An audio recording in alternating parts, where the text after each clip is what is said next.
مودی کا صرف 1 سال ہوا ہے جو اس کو مینڈیٹ ملا ہے الیکشن میں 5 سال کا، اور 1 سال میں اسے اتنی بڑی شکست پاکستان سے اس کے نصیب میں لکھی گئی، جس کی وجہ سے اگلے 4 سال مودی کا سیاسی طور پہ زندہ رہنا اور اس ملک پر حکومت کرنا بہت مشکل ہو چکا ہے۔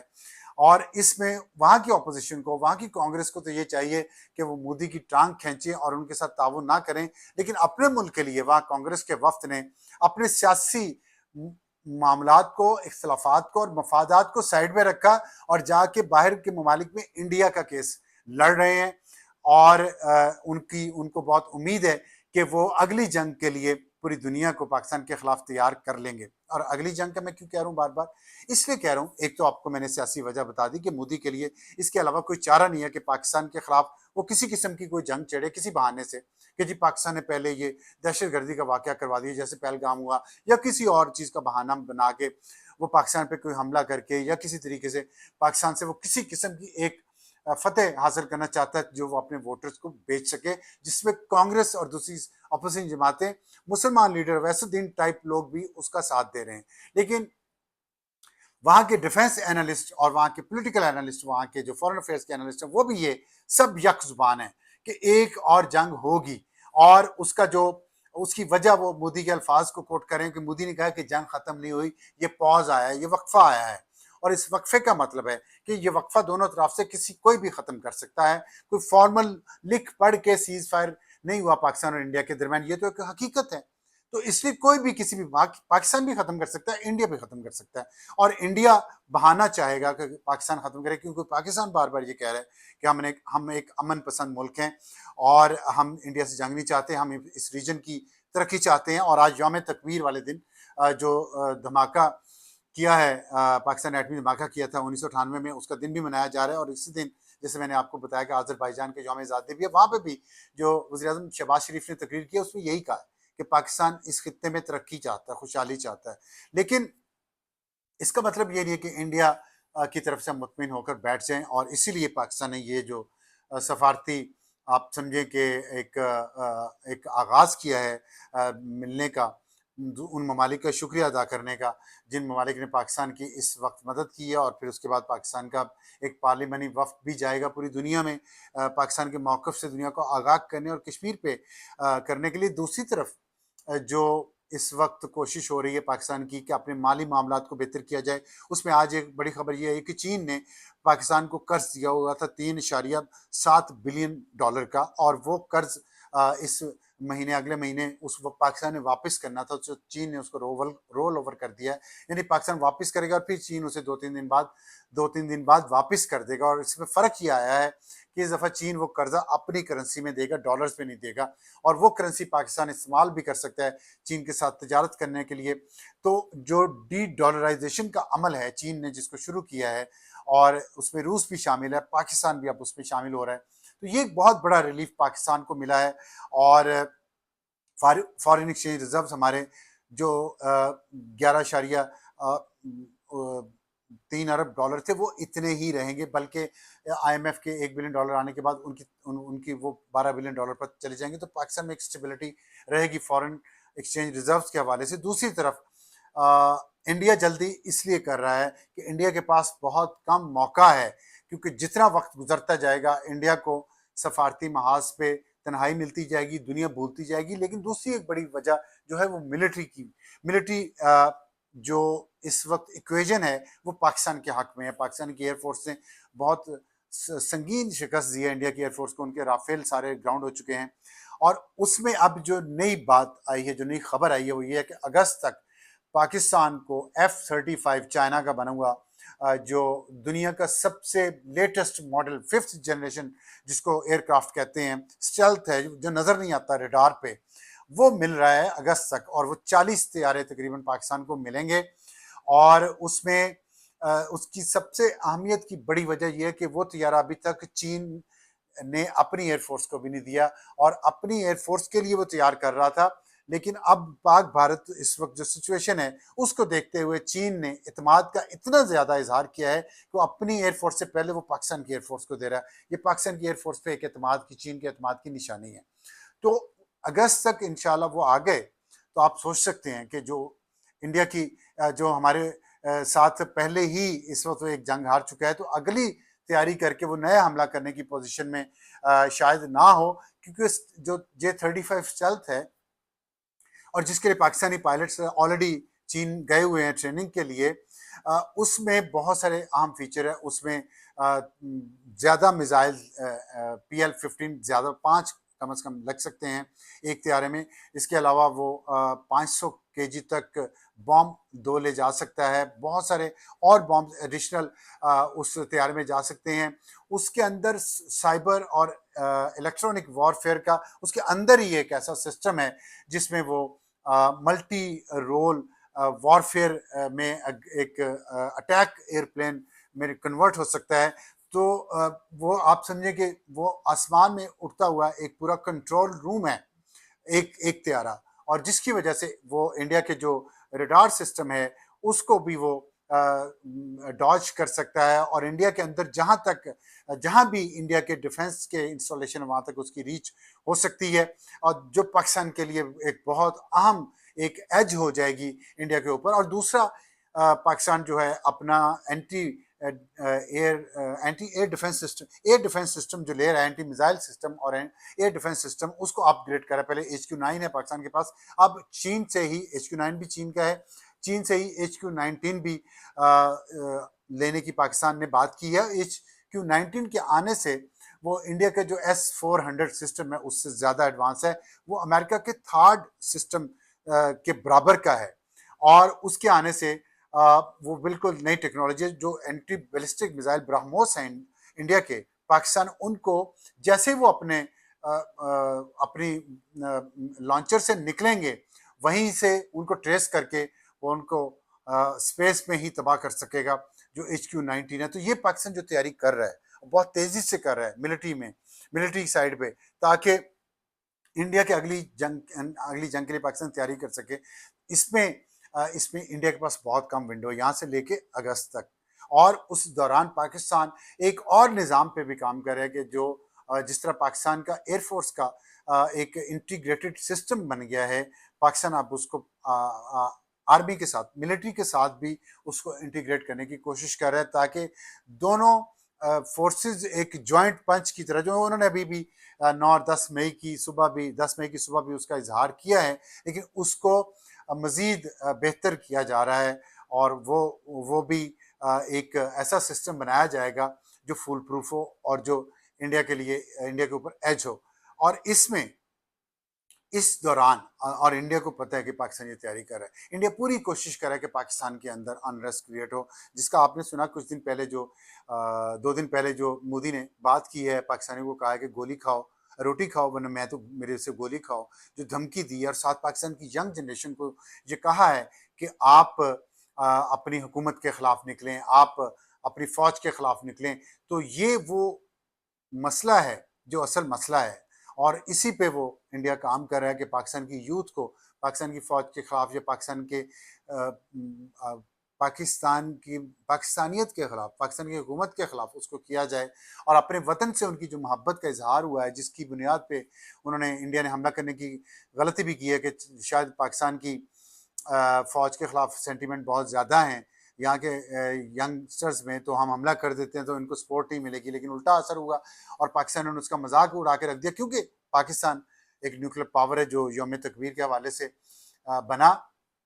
آج 28 مئی کو پاکستان ایک نیوکلیر پاور بنا تھا، اور اس وجہ سے پاکستانی قوم میں جو کانفیڈنس ہے اور پھر اس مشکل وقت میں فوج کے ساتھ کھڑی ہوئی. تو آپ دیکھیں جس دن اتفاق ہے یہ شاید کہ جس دن مودی نے یہ بات کی پاکستانی یوتھ کو ایڈریس کر کے، اسی دن یہاں پہ PTI نے بھی یہ اعلان کیا کہ وہ اب دوبارہ اسلام آباد پر چڑھائی کریں گے اور وہ ایک اور نئی تحریک شروع کریں گے عمران خان کو رہائی کروانے کے لیے پاکستان کے اندر. لیکن اس کے ساتھ ساتھ ہم سن رہے ہیں کہ ایک ڈیل بھی ہو رہی ہے خان صاحب کے ساتھ بات چیت چل رہی ہے، جس میں کچھ غیر ملکی بھی ہیں، اور یہ بات درست ہے کہ خان صاحب سے ڈیل کی بات چلتی رہی ہے پچھلے کچھ دنوں میں، اور اس میں میں یہ سمجھتا ہوں کہ